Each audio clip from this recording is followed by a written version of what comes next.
This is like the real stuff, man. This is like really what happens behind doors at events. This is what happens when we visit each other at each other's homes. This is what we talk about on Zoom calls when no one else is watching or listening. And even to my own failure points, the kind of stuff that I keep bottled up and locked up inside, unwilling to share that with the world, believing that that's going to reveal myself as a weaker leader. And it really does none of those things. If we can use this as a soundboard of saying, hey, this is what real truth and integrity, even the BS that we deal with and overcome and handle, that's the world's greatest podcast episode.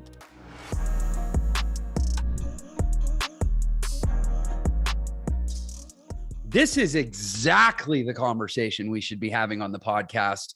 So that people can really peek inside, what are the real struggles of scaling new economy businesses that, anybody looking from the outside in at either one of our businesses is going to, wow, these guys have wildly successful businesses, but it is not all unicorns and rainbows. And we were starting to get into some of the dark stuff. And like I said, we both became aware. And so here we are. I have now pressed record, and I'm excited to circle back into that conversation. And that's my way of saying, Jordo, welcome to Unlock Your Potential. Really glad to be here. And I think we probably both came to, as anyone does, to any recording like this. If anyone is watching this, I hope that you'll, for the moment, tune out any expectation of tactics or hacks or strategies or things that may have been predestined for a conversation like this, and look at what really happens when we talk about the dark stuff. So I'd encourage anyone to look at it from that perspective. But like we both, whether or not we did or didn't have, agendas for this is like the real stuff, man. This is like really what happens behind doors at events. This is what happens when we visit each other, like at each other's homes. This is what we talk about on Zoom calls when no one else is watching or listening. And even to my own failure points, the kind of stuff that I keep bottled up and locked up inside because of ego, unwilling to share that with the world, believing that that's going to reveal myself as a weaker leader or a worse husband or a worse friend. And it really does none of those things. If we can use this as a soundboard or a culture, like a petri dish of saying, hey, this is what real truth and integrity and honesty and the even the BS that we deal with and overcome and handle, like that's the world's greatest podcast episode. So amen. That's why this is important. Well, yeah, you've set the tone. Now let's try to actually honor that and live up to it. And it's going to be, I've got a little bit of jitters. Like, let's see how raw we can keep this. We were right in the middle of talking about struggles, and I don't want to put words in your mouth, so I'll just kind of re-spark the moment, but we were struggles around vision, clarity of vision, and how, define some of your issues around defining your product in the market, not as just an anti something else, but a fresh thing of its own. I don't know if you want to kind of pick up and maybe bring the audience back up to speed with some of that. Yeah. So I'm the founder of DropFunnels. So after, Jeff, you and I, we had a company together, and then I decided, hey, I really want to go launch a software company. I was using a platform called ClickFunnels for a long time. And with that was really, like, software platforms in general have made things much easier. Now everything's drag and drop. You can build anything you want. But back in the old world, we were all building on WordPress, right? It ranks in Google, super fast pages, super customizable. You can do anything you want. So it has the tech, but not the psychology. ClickFunnels and Kajabi's and those types of platforms have the psychology, but not the technology. So I had a realization one day, wait, I've been using this and this is most powerful, but this is easiest. How do I marry these two things together? And that's what birthed DropFunnels, to build any business that you want, even in a weekend. Anyway, but outside of that, I built it really on the desire to build what would solve my own problem and my desire to help solve other people's problems too. And in the process of growing, and this is the only positive ego play that I have, we had a great first year. We're about to hit our second birthday. Year 2, we doubled. Next year, I expect we'll double. But even through that, it has really revealed every weakness in my life and in my personality and even in my health. And I would say that there's been some benefits to being wounded through this process pretty dramatically that it's brought me closer to my wife and even to my kids and to my family. It's been, on that side, some of the healthiest that we've been, but also on the business side, it's been pure battle scars and just being put through the ringer. And I realized that through, especially in 2021, right? I think everyone has had a tumultuous year, but I'm realizing now, and that's why right before we hit record, I just had to share with you, man. It was like, I just feel like I've lost my vision for what the company is, for who I am, for what we represent. And like, it breaks me inside because I've never felt that way. I've never felt so stuck. And even in what's a thriving business, right? I'm thankful for it. I think it's a blessing from God. And I think that I'm here for a reason and a purpose to serve people and to make a difference. And with that, I still see in certain days, like the wounded little boy who doesn't know where to turn next. And like that weakness in certain days will get you fired up. It will ignite the entrepreneurial passion to go do something about it. And like that can kick you into gear. And especially A players, it's the number one motivator. Typically it's either fear or severe competition, right? But when it's fear, it is an inevitable crash. I'm not a very competitive person. I'm much more right brain emotive. Was never into sports. I got a Bachelor of Science in theater, just so everyone's aware that I was a theater major. Okay. So I call it my BS degree, going back to education. Right. But like, I'm not super competitive. I don't need to beat everybody. I think if I could, make my mark on the world, I don't have to be the biggest company on the planet. I don't need that. And I think that living in the world that I am and competing at the highest level and showing up as the best self is important. But especially now as of today, have never felt such a lack of vision for where we need to go. Primarily not a lack of vision of where we've been, but it's where we go next. And knowing what's the next right move. So the danger in all this is to start looking at tactics, right? It's like, okay, what are our numbers? What are the things that are happening? How are sales calls? And all those things can move the needle in a minor way, but it's going to consistently be a refilling bucket where you're at the bottom of the bucket and the sand is pouring in and you're able to get one head up and then it keeps pouring in because you've lost your elevated view on the world. And so with that, especially today or maybe other days, I feel like just going into a cave for a little bit and thinking for like 7 days and just like being like a Zen monk, not eating, not drinking, just silence and contemplation. And maybe that would be powerful. So I'm open to your strategies there, but today will probably mark the day as the least fulfilled and least vision or accomplishment feeling day in a long time, in probably 2 years. It's interesting the way you describe that. Obviously in Entre, we work with so many, I call them 0 to 1 entrepreneurs. They're people that they're not trying to get from 1 to 100. They're just trying to get started, right? From 0 to 1, which is actually the hardest interval to cross. It actually is. And you sound a lot like a 0 to 1 entrepreneur right now. Like, I'm just not clear on what I'm doing. I don't feel like I've accomplished anything. I don't know which way to go. And you hear what I'm saying? Like, it's interesting that even though you have this thriving multi-million-dollar software company that's doubling year over year for consecutive years, psychologically, you're at the place of like, it's a new beginning. And maybe that's a way you can look at it is, this is just a new beginning. It's an opportunity for you, frankly, to go from what may feel like a 0 to 1, which is, as you're experiencing, it's a very difficult chasm to cross, but you have a running start. You have a thriving software company behind you. You have a team. You have a customer base. You have a brand. You have at least financial momentum, even if you don't feel energetic momentum.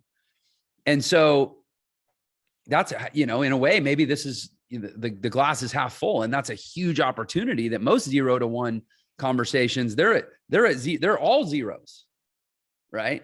Yeah. 0.0000. Yeah. Yeah. So, and it's kind of like when I started Entra, I didn't start that from a dead standstill. I still had revenue coming in from my agency that I had sold off. I still had a small team that was able to help me get stuff done faster. But what I came to was that clarity piece that we talked about, which it sounds like is what you're not feeling right now. Yeah. And I would say to add to the chasm that may give clearer perspective, because I mean, like financially, we're fine. Financially, it's fine. I love the people we work with. And I love that comparison of, it's as hard to go from 0 to 1 as it is to go from 1 to 10. Frankly, it is. It's really hard because it's a psychological game more than anything. And so, but perspective is reality. And it's amazing how some objective factors can affect your subjectivity. For example, so I broke into as an entrepreneurial, right? We always are doing multiple things to spread things across. And I even got into the long-term real estate game, right? And so I bought 3 houses because I thought that's what you should do, right? That's like what people were doing. I was like, okay, I'll learn that. I'll embrace that. I happen to have one, and actually today it actually came to a hit. So sometimes you just get a hit and then it just makes you rethink things, right? But one house that they defrauded the application with the management company, fake social security numbers across the board, came in, wrecked the entire house, and never paid a penny of rent. So not only am I on the hook for management fees, but also all the destruction. It's probably 20 grand in fixes to the house, on top of, potentially having to deal with not only the loss of rent income and all those types of things. It wiped out the revenue from the entire portfolio. Right. So and people are saying, oh, woe is you, you can afford a house, and that hits. Guys, it's like any one of these things, if you get COVID, it's going to throw off your business game for 2 weeks. If you have one of these things where it sidetracks you, you crash your car, your family gets hurt, any one of those things is going to start to derail you a little bit from a constant trajectory. Right. So I think this is much more macro than the micro decision of saying, where does this software company go? Right.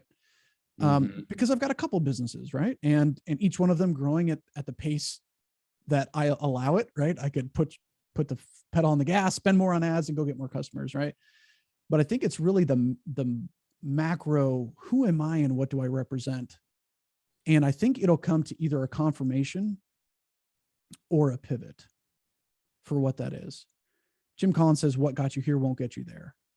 And so when you take that seriously, you realize there's some missing ingredients that if you keep, it's like the definition of insanity, right?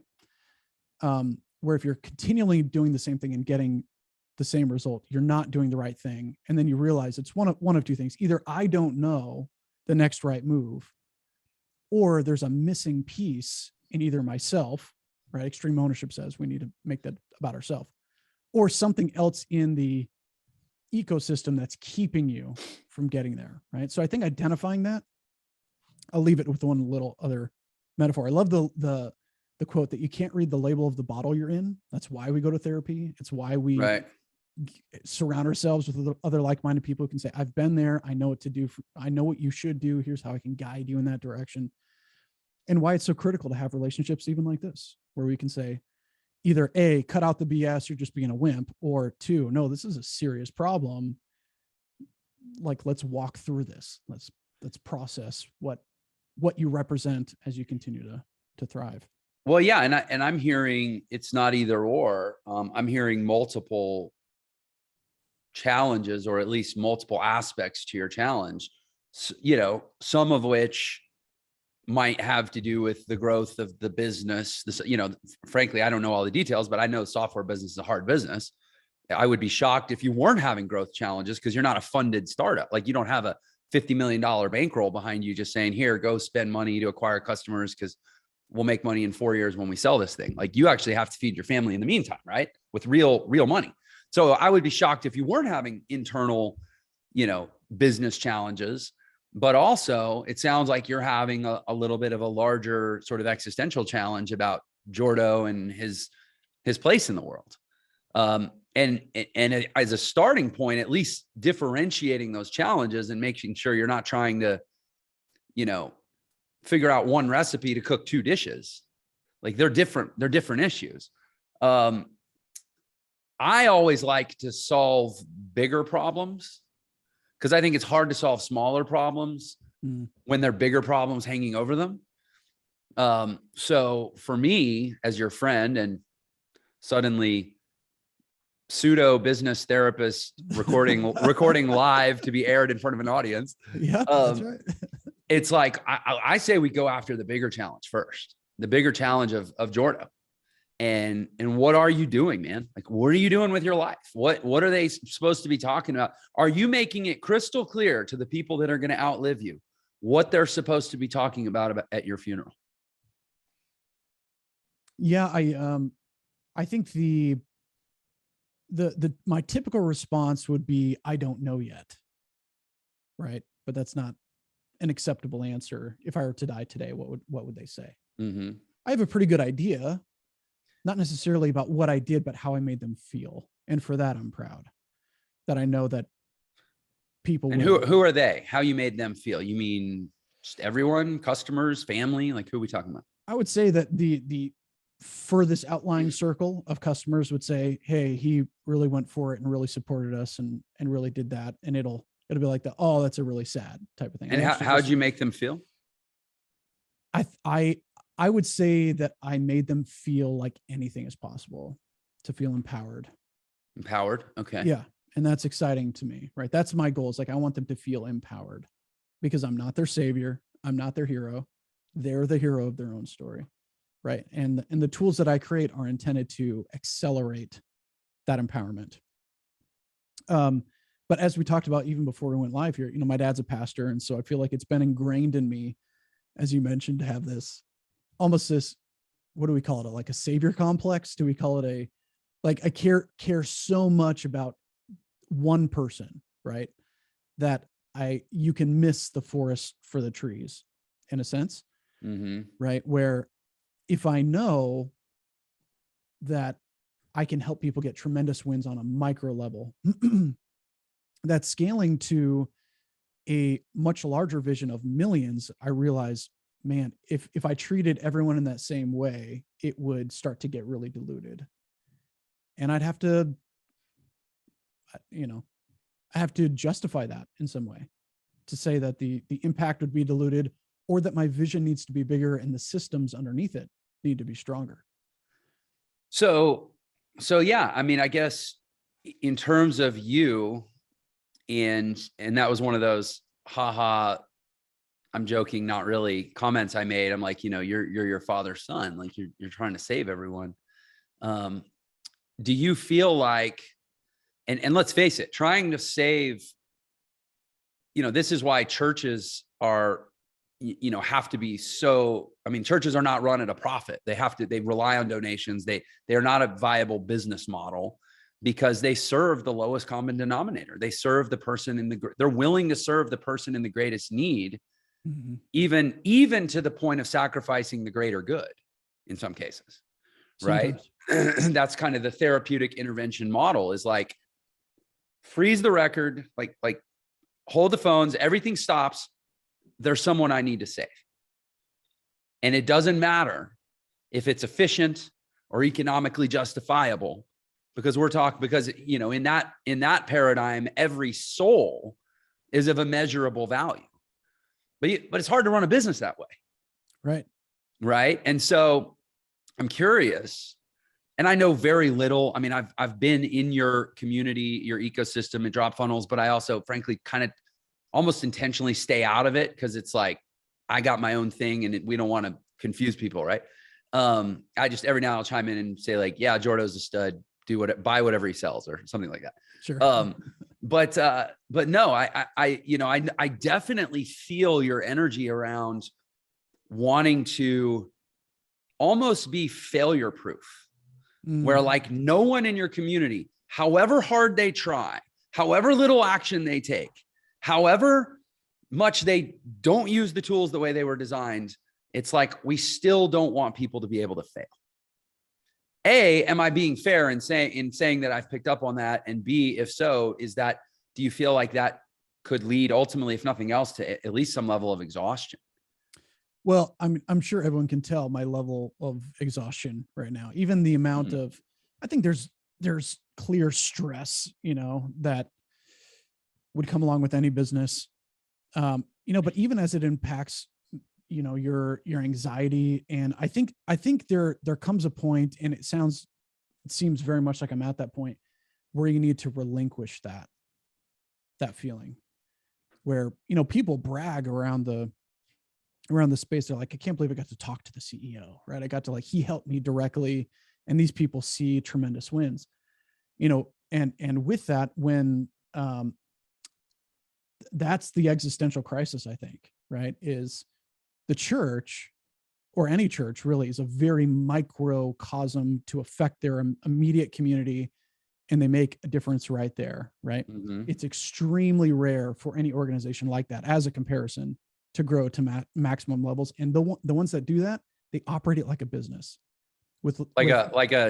I'm from Houston, so I immediately like think a Joel Osteen, yeah, right? Or like Hillsong or New Life Church in Colorado, or any of these. Like, they've got bookstores, and they're not free books, and they have coffee shops, and it's not free coffee. And you can't get to the pastor.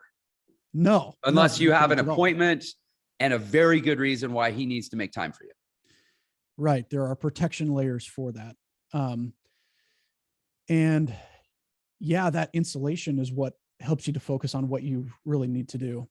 So yeah, I think that it's a what got you here won't get you there perspective, right? That people stick around knowing that they're going to get supported, period. Our support goes above and beyond anyone on the team. My 2 rules have been, if it helps make the customer happy and makes the company more successful, our answer is yes.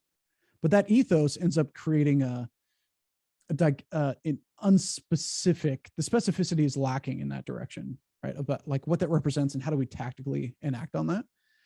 And even to the point where I need to release some things, right? Here's an example. When people come in, they're like, hey, I'd love to use DropFunnels. They're sick of everything else, but how do I migrate everything in there? All right, great. So we started a migration service, and we can migrate their stuff in. And they're like, oh man, I don't know how to do this. Can someone just jump on a call and help us, right? And it's not that we do that for every case, but it'd be like, oh yeah, great. Here's this person who can jump on there and help them get what they need, right? And it was the launch pad that helped to create for myself wealth like I've never seen. It's been successful in that way, but also feeling stuck that the systems, by going so far and above and beyond what anyone else does, period, we go way further than we need to, is a viable solution for scale, right?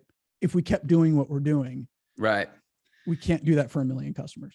Yeah. That was going to be my next question is, are you worried about the optics or the chatter of basically pulling back on some of that, in the spirit of what got us to here won't keep us going to there? We literally can't afford to operate the way we did when we only had 37 customers. I'm not sure what the output necessarily of what that would be, but I would say that each one of the offers that we create, so we've got, for example, one, it's called the partner program. It's an annual program, but people effectively get direct access to us for anything, that they need. We really help support them, in that way. But each new iteration of a product or an offering that we put out into the world is layering on top of that both accountability and support measures that are sustainable at our current scale, but I'm seeing that it's not sustainable at a future scale, even with just hiring more people. I don't know if that answers the question. Yeah. It's interesting. So we did a leadership training, in which, as a separate question, I'm curious, do you have any sort of leadership development internally within your team? And I will simply say that since we've started an internal leadership development program, we have seen massive dividends, just in the sense of people really starting to see themselves as leaders, and the way they operate shifts qualitatively, but also in very measurable ways, just because they're now part of a leadership development program. So well, I must be a leader if I'm in a leadership development program. And it's literally changes the business. But anyway, In our leadership training we did this morning, we were talking about this metaphor of like the box. Like if you take a box and your box represents either your personal capacity or your business's total capacity to operate, right? How many customers can you serve? How many products can you deliver? How many tickets can you support? Like all of it, right? And then people think when they run up against constraints, what they do is they try to expand the box by shoving more stuff in the box. They're like, oh, we need to hire more people. So they try to shove more people in the box. And they're like, well, and we need better technology. So they go buy a software solution and they stick it in the box, and it's like, no, all you're doing is making the box more crowded because you haven't created the leadership ability, and B, the optimized systems to be able to expand the capacity of the box to support where you're trying to grow. And instead you're doing what most people do, which is try to solve it by shoving more people in the box, which is actually only compounding the problem. So that was our training on the leadership this morning. I'm not applying that to you, but I'm asking you, do you think that you've basically run up against, and incidentally, we did talk about how do you know when you've hit the constraints of your box? And a lot of it was energy, lethargy, lack of clarity, a little bit of not depression, but just sort of like maybe irritability, agitation, a little bit of, feeling sad, whatever. And so my question is, do you think that, because the way you expand the box is always through systems, through better systems and processes. So do you think right now that you might be hitting the constraints of the box, and that systemization or systems optimization is the way through, even if you're not clear on how exactly? I absolutely think systems are the mechanism to automate a repeatable process, right? So that's what's required. But even before that is to know what that system should be. And then behind that is who should develop that system. And behind that is like, what's the point, the why, the purpose behind the system, right? And so, for example, if we're talking about like ticketing, our ticketing system is pretty solid. Let's use that as an example. Like people come in, submit their tickets. There's a whole breakdown, a triage system to make that consistent. And so our support guys don't even have to work that much. It's not really that difficult. The biggest questions is people knowing, how do I do this? They just don't know how to use it yet. Right. But I'd say at a larger level, and that's why I opened up this conversation with sharing that it seems like over this past year, it's revealed all of my weaknesses as a leader, right? That operations is not my gift, for sure. Stoking the entrepreneurial flame, getting people excited, being a leader in that way is much more so my gift. The theatrical side. Right. But the nitty gritty taxes and stuff, we have a team for that, right? But even metric-based things like advertising, you have to know those things. And I know them well enough to be dangerous. But it's almost like things feel fragmented, right? It's like you have, and maybe this is something that you've developed, is a very cohesive flow to turn into a universe instead of a solar system, right? If that's the right comparison. But it's like support is over here. You guys stay there, do this thing. Operations, you stay right here. Marketing, you stay over here. And not necessarily by it's more designed than by desire, right? Like the desire is to make everything cohesive, right? But if this person needs to talk to this person, how do they coordinate these things without like a massive flow through? And how do I get out of being that flow through point, right? I'm asking that hypothetically, but there are several instances where things do go to the right places, and others where, okay, we have a marketing team. They're supposed to get ads up and running. They're supposed to acquire customers and to spend our money wisely. These people have no communication with the sales team, right? Yeah. Virtually. There's a perfect example. So I am the flow through point in that.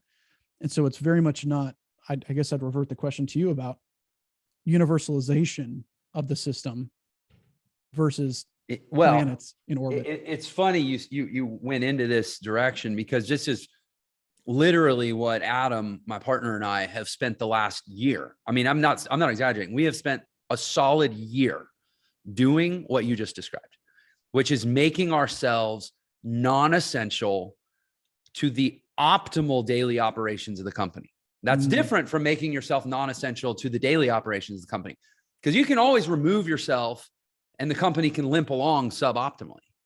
But I mean, how do we make it so the company operates even better without us than with us? Because with us, there's always going to be a constraint. If I have to be the nexus point of all interdepartmental or inter-executive communication, or all communication between a vendor or a licensing partner or some relationship I brought into the business, but all that communication has to flow through me, like I'm always going to be the choke point, right? So how do I remove myself in such a way the business actually operates better? And Adam and I have spent the last year doing that. And it is a daily process of consistent reinforcement and very slow habit change. And also just letting relationships naturally build and hosting live meet, because we're a virtual company like you, everybody's scattered all over the place. We have had, this is why we have quarterly events. We've had at least 4 events in the last 12 months where all of our key people have come physically, been together. And we've even like socially engineered those events so that there's times when Adam and I are out of the room and those relationships are forging directly. And then we come back and we kind of tease processes to say, hey, let's create a work group that's the leader of that and the leader of that and myself. And then I'll just see, and we'll get them talking in that group, and I'll slowly start to phase out of the group where it's just kind of, they realize, hey, it's just us talking. We could have solved this all along. We didn't need Jeff and Adam, or we don't need Jordo. Like, but that is the art, I think, of engineering the growth of a company beyond that first inflection point. I mean, obviously there's so much lone wolf, like Herculean lifting that goes into getting a company off the ground and viable, right? Which you're done, you're way past that. But the whole next leap, which was not intuitive to me. I mean, I've been seeking counsel from, advisors and people that have exited big companies and people that know a lot more than me about going from, we kind of identified key inflection points. There's like $1 million a year in revenue. Then there's $1 million, roughly $1 million a month in revenue, kind of 10 to 12. Then there's like another inflection point around 50 million in revenue, which we just hit. And I remember somebody saying like going from 50 million to 100 million. He said the hardest is going from 0 to 1 million. Going from 1 million to 10 million, not as hard as 0 to 1, which, you've done some amount, maybe that, all that, some of that, I don't know. 10 to 50, you can basically, if you can get to 10, you can get to 50 almost just by pouring more gas on the fire.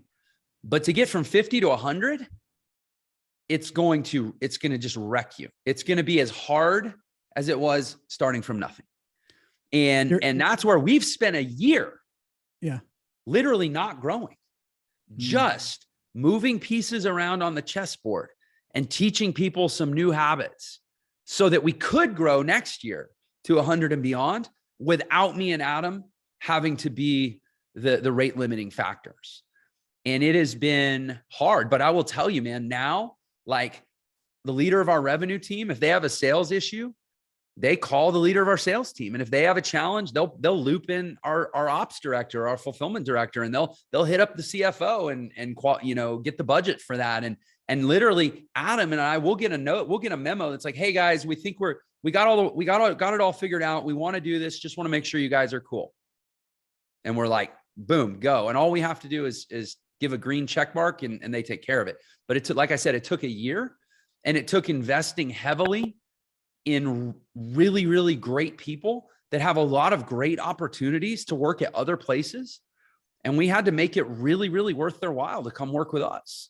And I don't just mean financially. I mean upside. I mean potential growth opportunities with the company. I mean really, really believing and aligning with our vision, and that the work they're going to do with us can be as meaningful or more meaningful than the work they could maybe do with a bigger, more established company.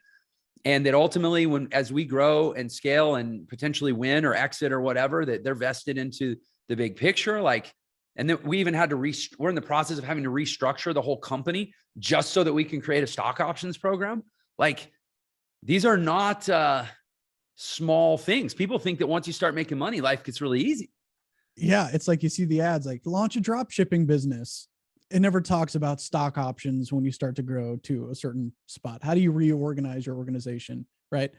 It's like, it's not the thing you sign up for. It's but it's the thing you end up with.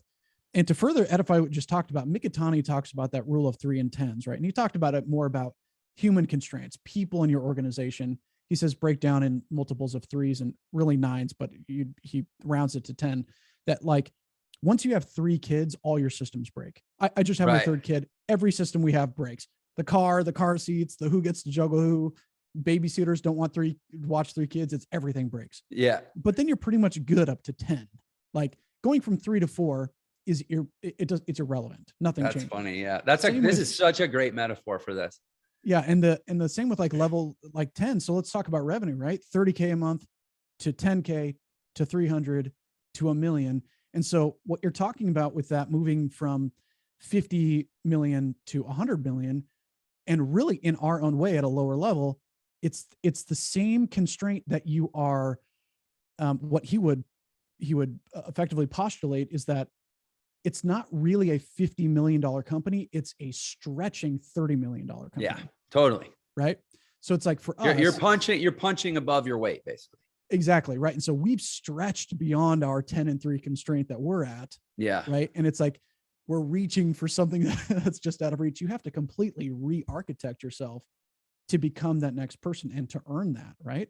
So that's what you guys are doing, is like, you're at that 30 million, as you mentioned. Well, you're right. A year ago, we were a $30 million company running at a $50 million rate, and we were stretched way too thin. And in the last year, I believe we've reinvented ourselves to be a $100 million company who's only making $50 million. Yeah. It's an underperforming. Yeah. And so next year we can see how growth, it's like having a growth spurt in puberty where you get a bunch taller and then you spend the next 6 months just filling out your new skeleton. That's where we're at. Next year, we're just going to fill out our new skeleton, but growth is painful.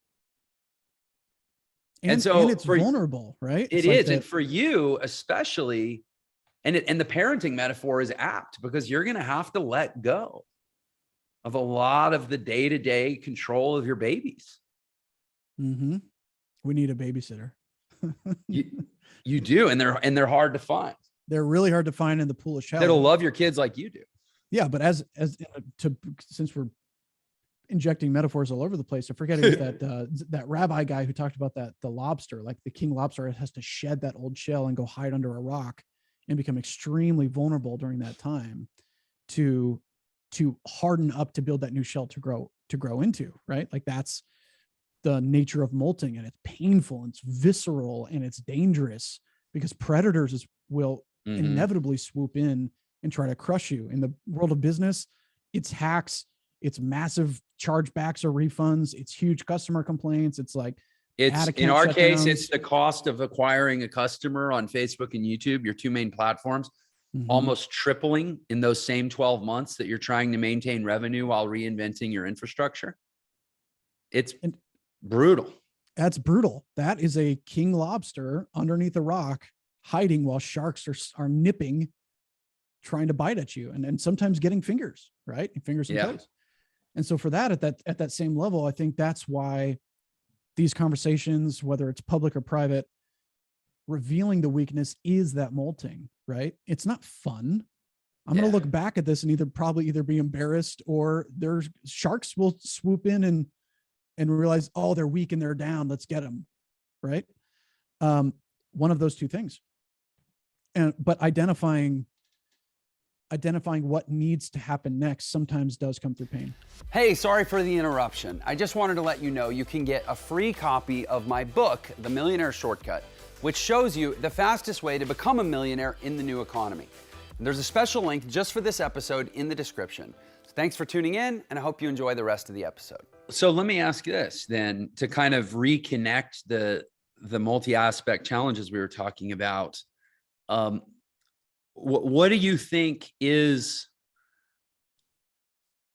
and we can maybe get to the answer through more conversation. I don't expect you to have like a prefabricated, beautiful answer, but what do you think is the real problem that you're trying to solve, or the real impact that you're trying to have through DropFunnels that is also, or that is at least proxy for the real problem or the real impact that Jordo Mederich is trying to have in his life?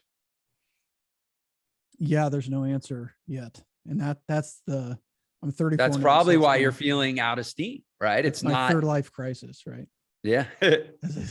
Because I can say, again, as somebody, I'm 42, so I've got a lot of gray hair. You made it through your third life crisis pretty well. Yeah. Yeah. So I can say that in the last 3 years, I was 39, which, how old are you? Like, aren't you 34. Like 24 or something? Yeah. Right. Exactly.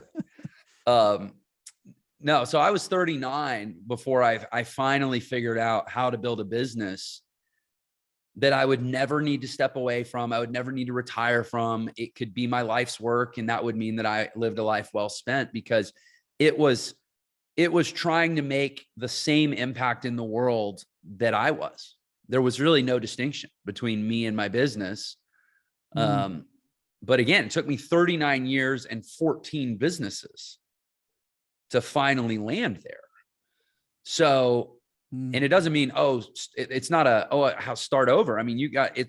DropFunnels is so far along, and knowing you as I do, it's super aligned with the Jordo Mederich that I know. Yeah. But I don't know if Jordo Mederich is super clear on what the purpose of Jordo Mederich's life is, and what's the hill, the one singular hill that you are willing to die on as your life's work, and how to make the company come in line to support them. Yeah. All great questions. And I've got nothing but crappy answers at this point. And I think that's the whole hole in the cave, sitting in there for 7 days and shiver to think through and process. Around a new year is a great time, I think, to do that, but to shine the light, maybe it's not about defining what I am. It's perhaps defining what I'm not, because I think most businesses will start as we talked about, maybe a better mousetrap. It's a better version. And I'll stake it to my grave that from a product perspective, DropFunnels is the strongest platform to build a brand or a business on, period. Like, outside of having a full, huge tech team and developing your own thing, for 99.9% of people, it is the best way to win.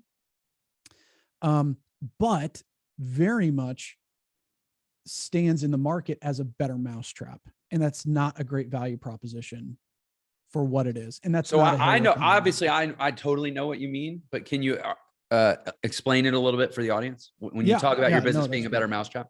Yeah. So I forget, not everyone has been on every conversation we've ever had. So.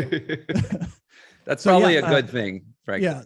So DropFunnels in general, we talked about like the technology and whatnot, but there's a very David and Goliath perspective happening here. Specifically, I'd say like Kartra, Kajabi, ClickFunnels, those guys are like the kings of the digital marketing space, right? And they have like the market cap. And then I had the great idea, hey, I'm going to take these guys on and build something better, right? But without venture capital, I bootstrapped it. I've never taken a penny, which I'm really, really proud of. And it's just been through hustle, figuring things out, testing, iterating, building something in all those processes. But at some point, just being better isn't good enough. Even being great isn't good enough. And to be clear, or to be sort of contextually fair, those companies emerged in a time when they essentially they created a solution to a problem. And it was a problem that prior to them had no solution. Now that there is a solution, and those companies are that solution, and you're not trying to, and although I think in your mind, you're solving new problems, but in the mind of the public, you're not a problem or a solution to a new problem. You're just a slightly better solution. So it's to an old problem. Right. So they brought it 90%. We said, we're going to take that and add 10%. Right. So that's the differentiator. Right. And there are, there's a million email service providers out there. You're going to pick MailChimp or Aweber or ActiveCampaign. It's irrelevant to you. So if someone came in for the email space, unless you could somehow get 100% email deliverability right, and solve that problem, you're not really doing something cataclysmically different. So for me, I wonder, like, what are those problems? What do they represent and how do we fix it? Because I've got a killer team who can build almost anything. And if we know conceptually, at least, what the problem is in the market, sometimes it's harder to find the problem than it is the solution. When you can identify the problem, and often our solutions come from our own problem. I'm going to go ahead and inject. I think you're in a business right now where your solution is clearer than the problem you solve. Yes. So we're educating people on the solution, but we have to tell them, because they weren't experiencing the pain. They maybe they were indirectly, but they didn't know it. Like when you say, look, because I know a lot about your software. Like when you say, listen, you're using XYZ of our competitors and your page load speed is this, and that is impacting you this way. It is raising your CPMs. You're wasting money on ads. You're reducing conversions. You're delivering poor user experience. And at the end of the year, that might cost you $1 million that you would just save if you would run on our platform, and you'd be spending $1,000 to make $1 million or whatever, right? But they didn't know they had those problems. Yeah, it's not even a problem aware market. Right. It's before that, right? Whatever's before problem aware, right? It's just so it is that problem naive, I guess. Yeah. And so it's like, we could go continue to do what we're doing, right? Which is like attacking that problem, educating the market. And when people go in and the light bulb happens, they're like, holy crap, this is it, right? But to get to that journey, right, it is a process. So for us, we have to iterate on the next round so that we're not late, quote unquote, to the phase that those guys started, 6 years ago, 7 years ago. We need to be early to the next phase because we know that they're too big now to iterate for whatever that next phase is. So I need to be early now and reinvent now. It's predicting the future. What in 6 years are we going to say, holy cow, they saw the problem and they solved it way back then? So I have a thought. I love it. I have one thought, but yours might be better.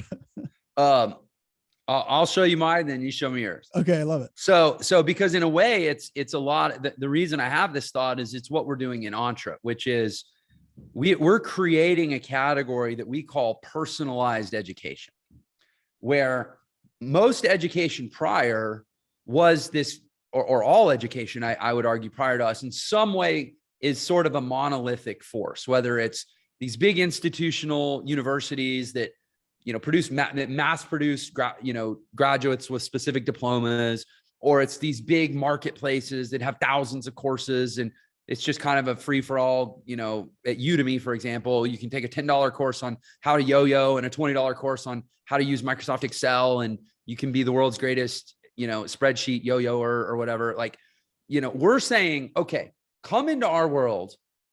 Let's start with the end in mind. What is the life that you want?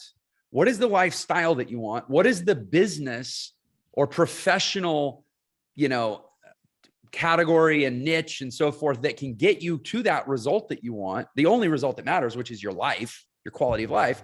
And what educational path do we need to curate to get you from where you are to having that vehicle to get you to that destination? And it's a very bespoke approach to education. Imagine if every student at a university graduated with an individualized degree tailored to the exact life that they wanted, right? What if you approach software the same way?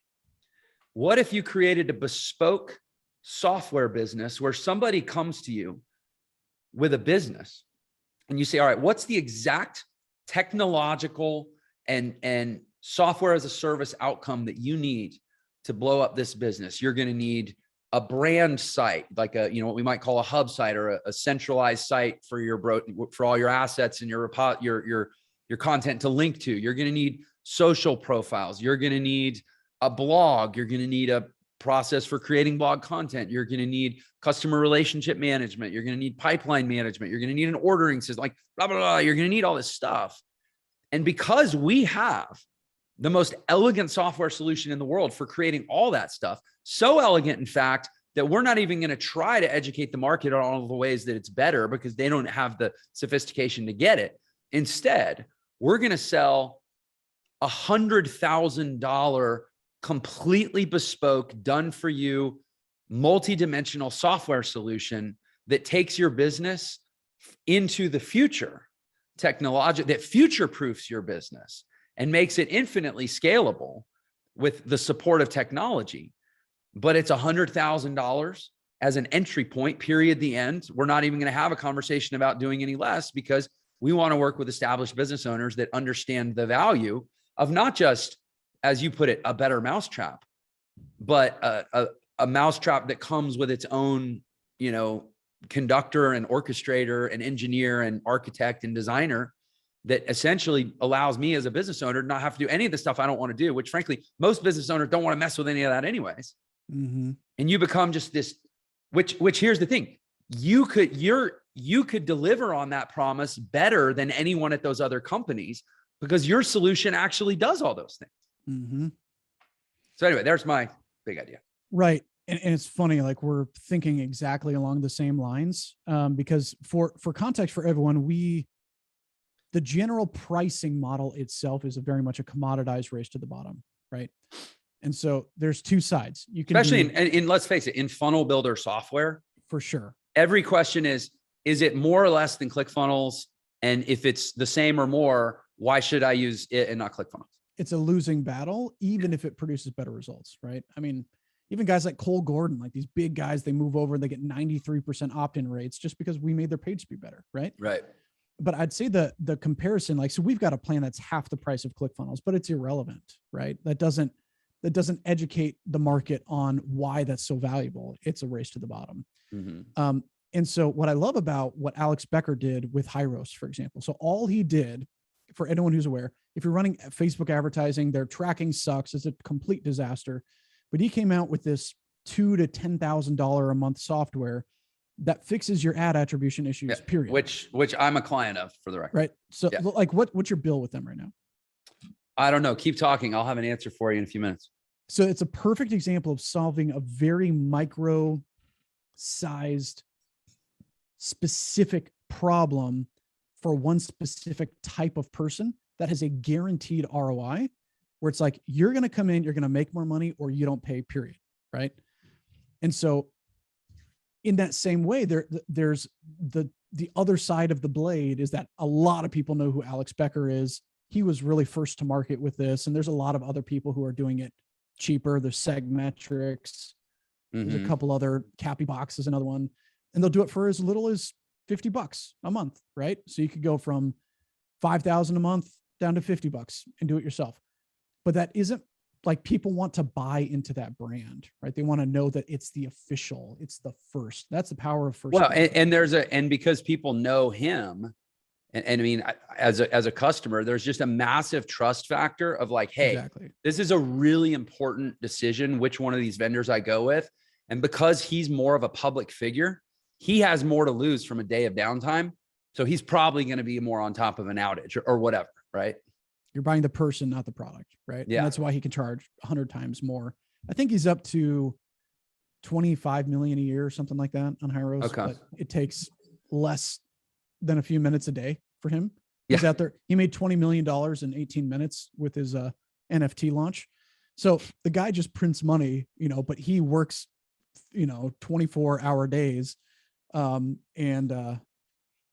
all that aside, I have thought about that managed sales funnel approach where it's like, we're not going to let you. And actually I talked to Ryan Levesque, who we both met, I think, at the webinar con. And I asked him that question, like, are you guys going to do, like, what do you see as the future of platforms specifically?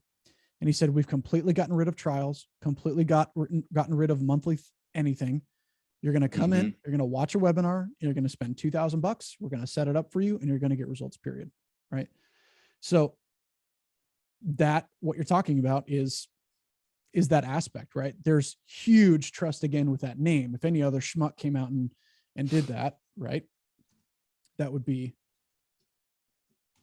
perhaps a different game. But again, if you can't find the number, it's no, I actually just like really want to know right now, but you know, if I can find it, it's after 5. So our accounting team may be off for the day, but plus it's the week between Christmas and New Year. So who knows who's working, but by the way, no, I think I've adopted your, I remember years ago, I was like, why does Jeff hate holidays so much? I think I understand now.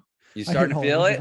Oh yeah. Let's have an entire like 2 months of the year, which is, you know, 1/6 of the whole year where we pretend like, you know, work isn't that big a deal. And like, we kind of run it like half stack. Like, really? Isn't it bad enough? We have 2 out of every 7 days as a weekend.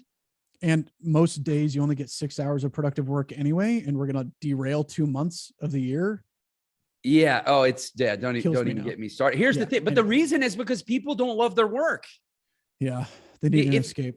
It's people like work.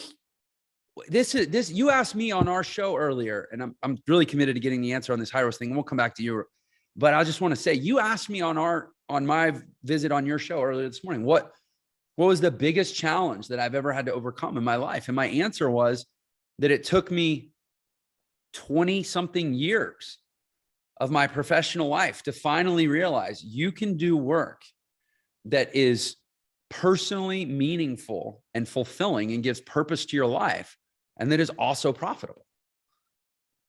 And that is available to everyone. But as the idiot that took 20 plus years to figure it out myself, I'm not criticizing anyone for not doing it or not knowing it. If anything, I'm out there trying to inspire people that it is doable. And it's, you know, it's the same conversation we were talking about, right? Like, is DropFunnels a natural extension of the personal mission of Jordo Mederich on planet Earth? And if you're feeling fatigue, it doesn't mean it's a failure, but it probably means there's a little bit of an alignment gap that needs to close, or a clarity that needs to emerge. And so anyways, you know, obviously if you don't have that, you can't wait for a day off. But we're all going to spend the majority of our life working or being provided for by someone who is. Isn't it time we redefine work as something that aligns with our personal fulfillment, and that we basically go on strike from all other types of work? If not, when is it ever going to change? When is the human condition at a global level ever going to be something other than a fairly depressing tragedy? It's a pretty sad narrative. It's not a comedy. It is a tragedy. It is. The vast majority of people, just in order to survive, have to do stuff that they don't enjoy and they can't wait to take a break from. And that's why we love the holidays. I don't even take vacations. Like, when I go on vacations, I see it as a chore. Like, it's for the, we have to keep in mind, it's like, it's a service. Right? It's not for them. It's a service, right? It's a service to the family. Yeah, exactly. That's true. Like, they need the break, they need to get away, and and I'm like in anxiety mode the whole time. Like, there's so many things I'd rather be doing. I'd love to spend time with them, but I don't need the escape. Right. Yeah. Because frankly, whenever we want to go do something, we just go do it anyway. We don't need a holiday to create that constraint. But well, that's the other thing too. Yeah. Is that when you really, really master your own dominion in this world, you don't need the federal government or Hallmark or the stock market or the banks or whatever to tell you that, hey, today is a day off, so you can do what you want. Like, you create that for yourself 365 days a year. And that, anyway, what I'm starting to get on my soapbox about why I do what I do, but I guess to kind of link back to the Hyros thing though, or no, actually, I want you were talking about leaning in this direction of like a more of a done for you kind of service model. And let me ask you straight up, is that the future of DropFunnels? We have validated that for some people, and I think it has legs. Secretly behind the scenes, we've done a few of those things, managed sales funnels and systems and branding and all of that. The only danger, right? And it's like biting off more than you can chew sometimes, is you end up becoming just a full stack agency. And we know, you know better than anyone, the cap rate, the ceiling. The ceiling. Yeah. different type of cap rate. Yeah. Not a cap rate. The cap of the scalability of an agency. And that's why software needs to be doing most of the heavy lifting, Mm-hmm. in that way. So it'd have to be kind of a hybrid of done for you and then do it yourself.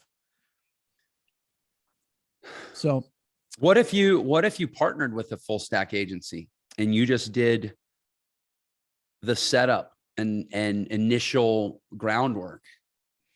it's exactly what we're doing. It's part of that, right? So the specifics of the offer, although I know this is more in the weeds than our umbrella conversation, but maybe people see it as I mean, if nothing else, people are hearing two guys that have, are fighting the fight at a level that a lot of people aspire to. And we're having to still do the same thing you did on day one, which is solve all these little problems or big problems. They always seem like big problems until you solve them.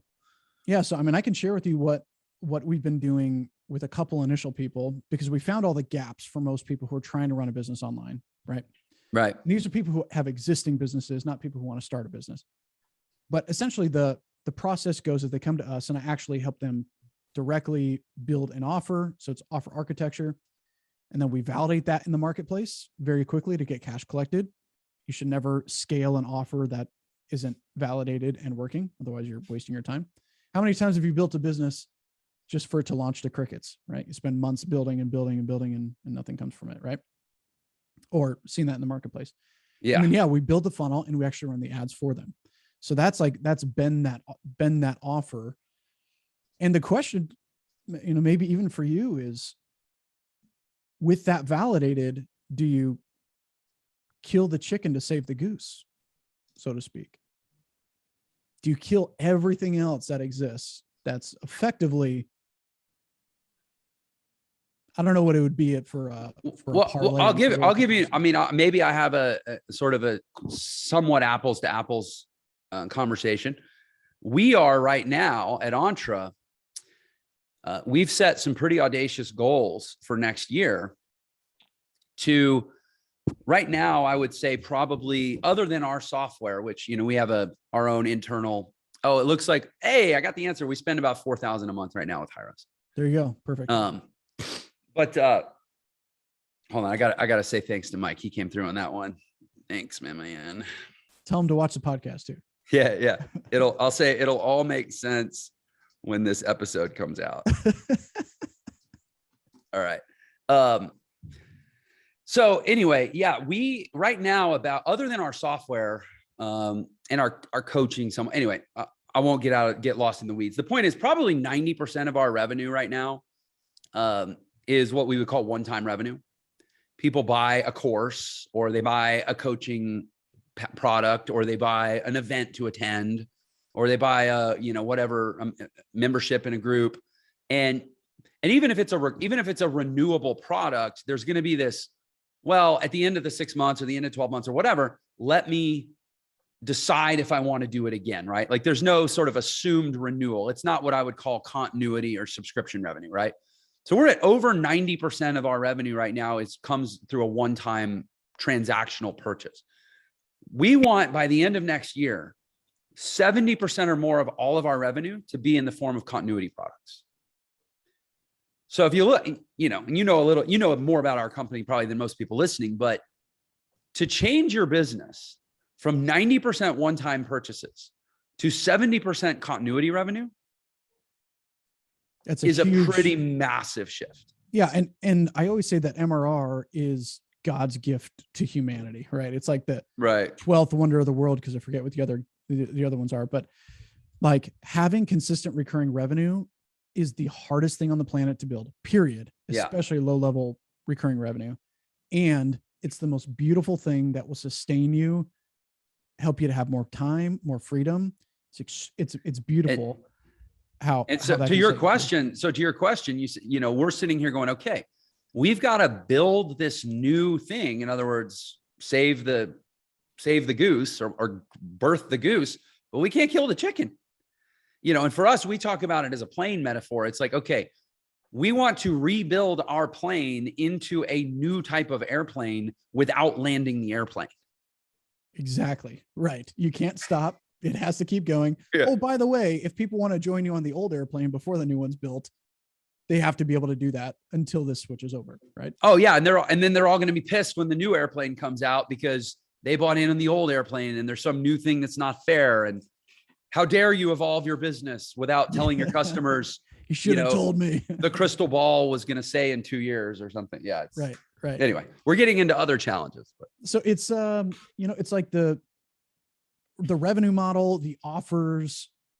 I guess I'm slightly impetuous when it comes to validating and like scaling and tweaking new things, but I'm also as impetuous to perhaps sometimes kill things before they've had the true legs to stand. Like we may have had offers that we ran for 30 or 60 days that could have had a great upside, right? But like traffic wasn't working, conversions weren't working on whatever side, so we killed the offer. But I'm really good at offers, and like the offers are sound, like the offers make sense. So you don't want to kill what's working well, right? Burn the hand worth two in the bush, without at least having that parachute plan, right? Or having that. But that's a huge goal, man. Like, well, what if you possible. Is there an option to launch whatever the fundamental challenge is customer acquisition in a non-funded software business without selling big ticket events or coaching behind it or with it is a hard business model, right? Near impossible. Like it is. Well, and I would only say it's not impossible because you're doing it. So I know it's not impossible, but it's hard. It's a unicorn thing, right? It is. Like ClickFunnels is an example of that. Russell Brunson's a genius marketer. He's amazing at what he does. And the fact that he was able to parlay his entire career into the software and bring all that and rally around, it was a microcosm of perfection to make it do. Yeah, it was a perfect storm moment in Absolutely. time too, though. Yeah, it was like you couldn't launch ClickFunnels today to compete with ClickFunnels today. No, yeah, you can't. And that's not in any way taking anything away from Russell or what he's done. But my question is, could you, whatever that new approach is that you think might be the answer, could you launch it in parallel with what you're doing, even potentially under a different name, powered by DropFunnels? Yep. And then validate it that way, where it doesn't rattle anyone that's in the current DropFunnels world psychologically, because it wouldn't affect them any other way, but customers are delicate sometimes. Yeah. And then if, once you prove it out, you can come up with a transition plan if it turns out to be the winner. Yeah. So I'll mention the three things here really quickly that are in my brain now. And it's just a matter of validating and scaling. Right. But one is that model. It's like the high touch agency style model. We're going to run your funnels. You're going to get the software on top of it, but it's very much meant for like a specific audience. Right. Two is like a certification level program where we'd be training the next generation of digital marketers. Right? So it's very much training, coaching, career placement level type of stuff, like getting certified to create an outcome of either growing your own business or having a marketing agency or whatever. That has a lot of legs and validation, I think, in previous iterations or verticals. And the third option was a complete white label, which we've seen in other softwares being tremendously successful, is not so focused on the DropFunnels brand, right? Because the tech is super sound, but a true white label for any other business to implement as their own without building it, right? So like influencers, or so like for example, the National Association of Realtors could come to you and say, and could come out to all of its 3 million realtors and say, hey, we've created realtorbusinessinabox.com. It's this all-in-one turnkey software. You build your branding site, it connects to your MLS, it has your social asset, blah, blah, blah, right? And really they've just slapped their sticker on your product. And you get an enterprise wholesale, price per unit or something. And we support them, right? We support them, and then they support their own customers, right? So the bespoke thing is probably the least exciting because you end up being an agency. Right. The certification would be slightly more exciting because we're still empowering that fat middle, the general population of people who don't have a business yet and they want to learn a skill set, right? It's an education play. And the top is major corporation enterprise level, you're fishing for whales type of deal. And and architecting your systems around that, but they wouldn't want you to even necessarily have an option that people could go find on their own outside of them. Right. So it have to, or you just let them sell it to their customers cheaper than people can buy it from you. Exactly. Yep. Yeah. Yeah. They could do that. Yeah. So in all three of those things, tipping forward in that direction, I'm curious even for you. Well, you're doing one of, I guess, one or multiple of those in your business. So like that's validation itself. Right. Yeah. Yeah. I mean, we're doing the enterprise partner play where we're actually like, we're doing it with our events, where we can go, like, for example, I mentioned realtors. We're talking to an organization right now that it's not National Association of Realtors, but it's more of a regional group, but they have 6,000 real estate agents that they want to put through our events. And so in our case, it's not a total white label. It's kind of a co-branding, again, kind of a powered by Entre Institute, but we're going to basically license or label our, what do you call it? A gray label. I think we're going to gray label our event product for them, and, it'd be 1 7-figure deal. Right. Yep. And that's but it takes a year to land a deal like that. So, for you, it's like, oh, I'm going to go hire a biz dev person.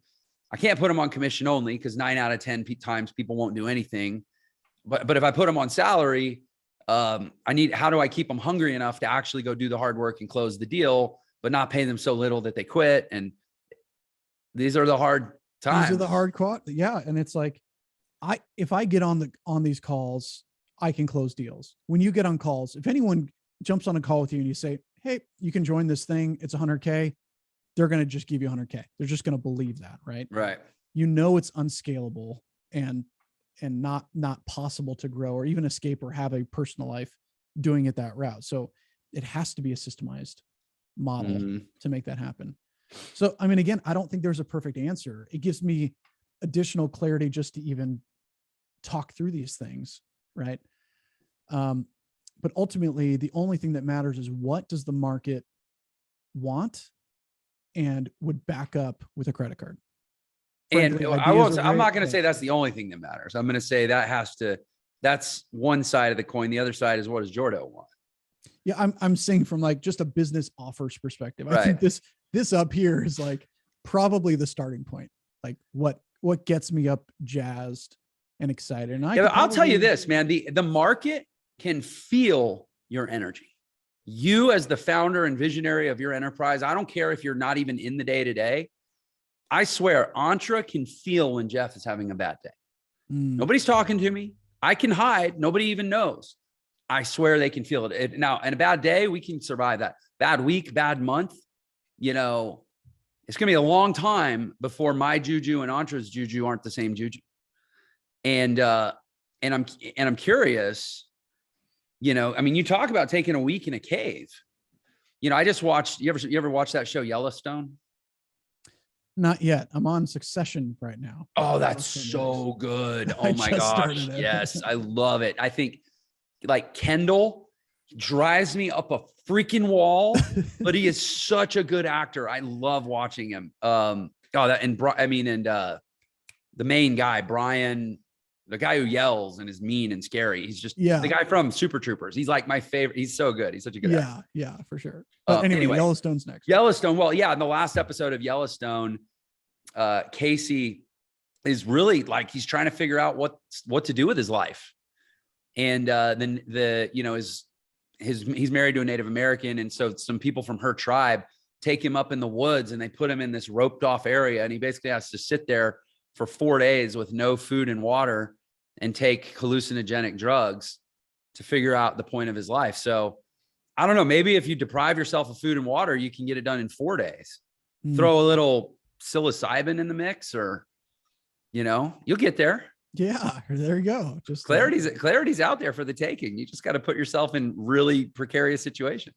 Yeah. Or even shocking or dangerous, situations too. And yeah. And I think year end, it's the time to really diagnose those things and effectively in those times for anyone who ever gets to that spot.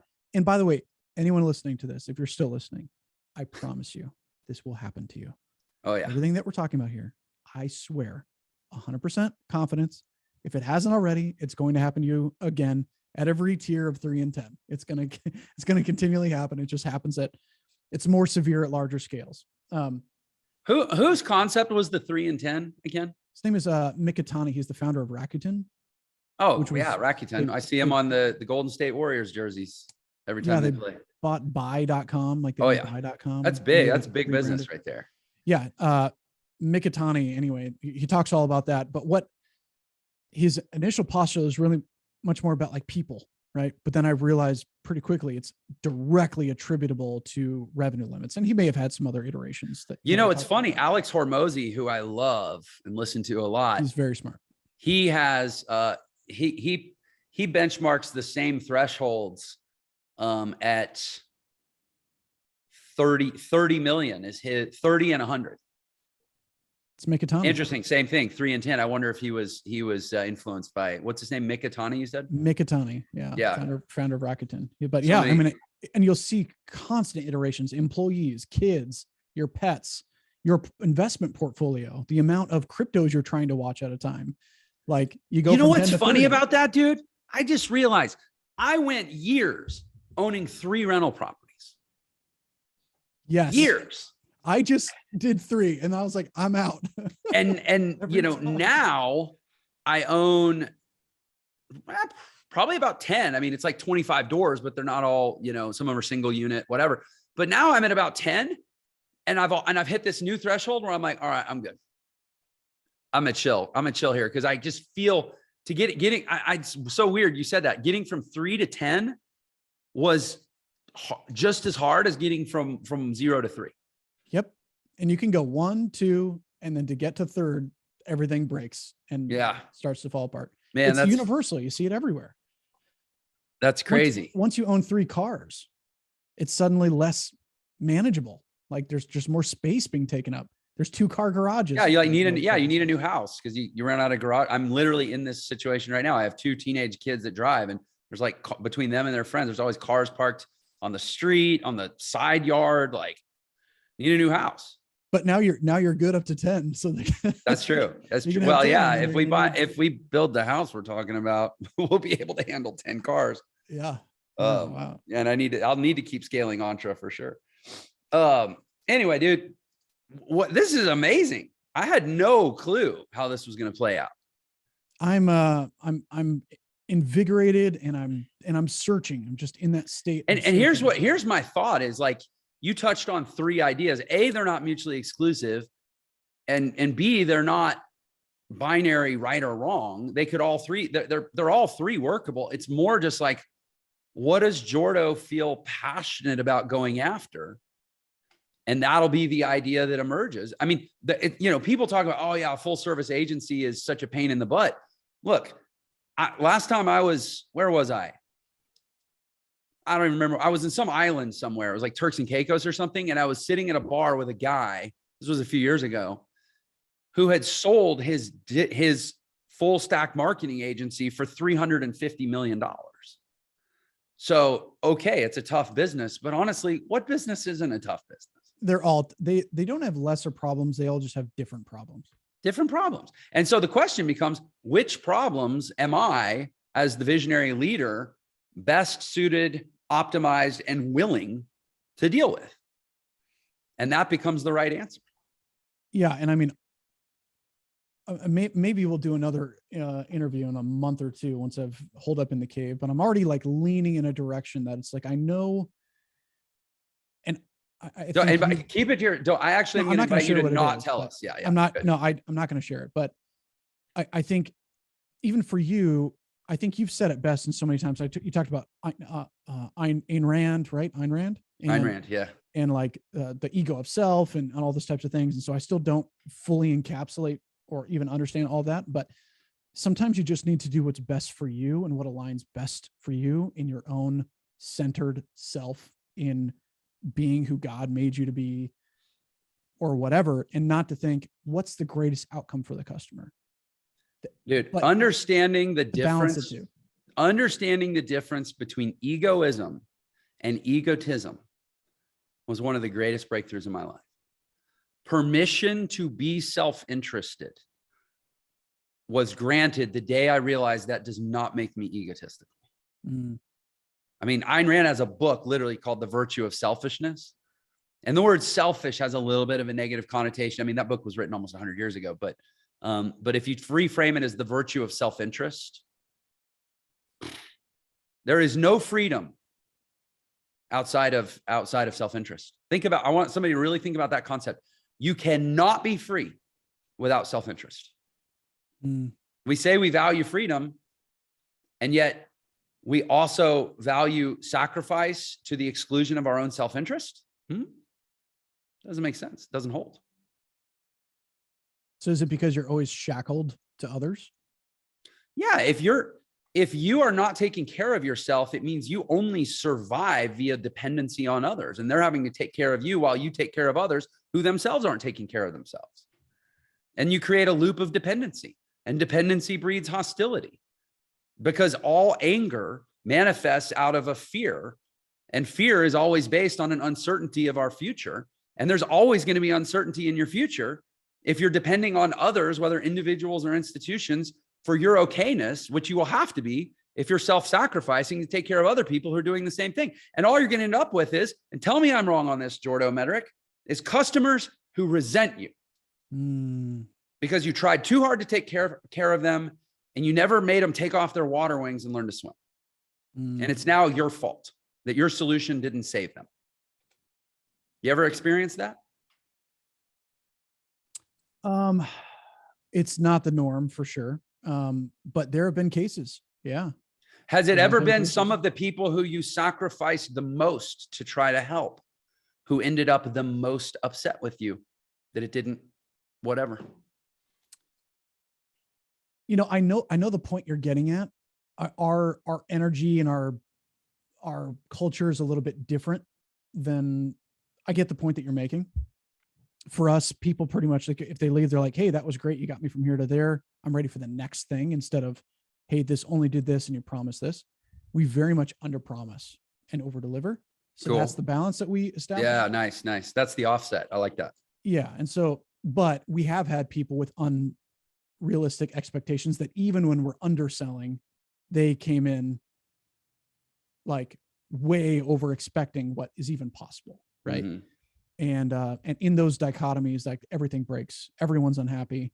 And at that point, like, I've had 2 in 2 years, 2 people do that, and I can name them. And sometimes I just get, oh yeah. They cut you deep, man. Look at you. You can name them. Yeah. I know. And like, I'm like, look at all these thousands and thousands of people perfectly happy. And you have to be the schlub who's going to like go on a tirade because their button colors weren't right. All right. You're making $0. So, okay. You talk to me when you're less. Oh wait, I'm not supposed to laugh at comments like that, or else we come off as like greedy Dr. Evil types or something. It's like the people who are, it's the people who have never experienced that, and they will. And when they do, they'll be laughing with us. Yeah, exactly. I 100% believe that.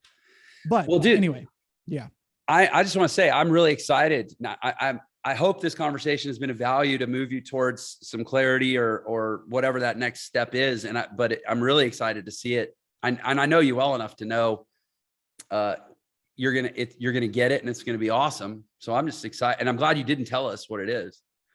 Yeah, and I mean, who knows if anyone ever finishes this? We should have some trigger, like a key phrase, like, ooh, what could we do for someone who actually finished this through the entirety? Like, here's what I'll say: direct message me on Instagram at Jeff Lerner Official, the word Jordo. If you got to this mark, we're at 1 hour and 41 minutes of this recording.